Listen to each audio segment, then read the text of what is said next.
It's been more than 28 years since the murder of JonBenét Ramsey, and there's still no person of interest in this case. JonBenét's father, John Ramsey, has been pushing Boulder police to use genetic genealogy to test and retest DNA evidence. He met with Boulder's new police chief in January asking for that to happen. Another person working on this case separately behind the scenes for years is the daughter of a former investigator who died back in 2010. Denver 7's Amy Wattis went to Colorado Springs to follow up with her to see where things stand, since a Netflix docuseries released late last year garnered renewed interest in the case. We have been able to eliminate from our list probably 25 people based on DNA. 25 names from a list of hundreds, a task Cindy Mara calls tedious. And we decided the best thing that we could do is work off the spreadsheet that he had developed that listed over 600 names and pieces of evidence that he thought were important to this case. Whether their fingerprints or palm prints were taken. Cindy Mara, a paralegal at a Colorado Springs law firm, is working off the spreadsheet her father, former Colorado Springs police detective Lou Smith, developed when he was brought out of retirement to help work the JonBenét Ramsey murder case.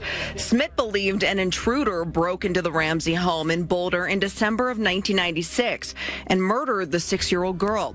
However, Smith never got to finish his work, dying from cancer in 2010. Just implored everybody that would come to see him, please don't let this die. So Mara made it her mission to fulfill her dad's dying wish. I don't think I would have done that for anybody else. Retired Colorado Springs homicide detective and former El Paso County Sheriff John Anderson, who worked with Smith for many years, is part of a team of about a half dozen helping Mara out. They're working completely separate from Boulder police. Since that popular Netflix docuseries detailing JonBenét's murder came out last November, Anderson says they've received several new leads. We were able to contact several people, get DNA through different means, and eliminated a couple of more people. Not all of those people were on the Lou's list. Mara's team uses the DNA they collect through various means and compares it to the DNA that was found under JonBenét's fingernails and on her panties when she was murdered. DNA belonging to an unidentified male that didn't match any of JonBenét's family members. Mara says her team has shared information they've gathered with Boulder police over the years.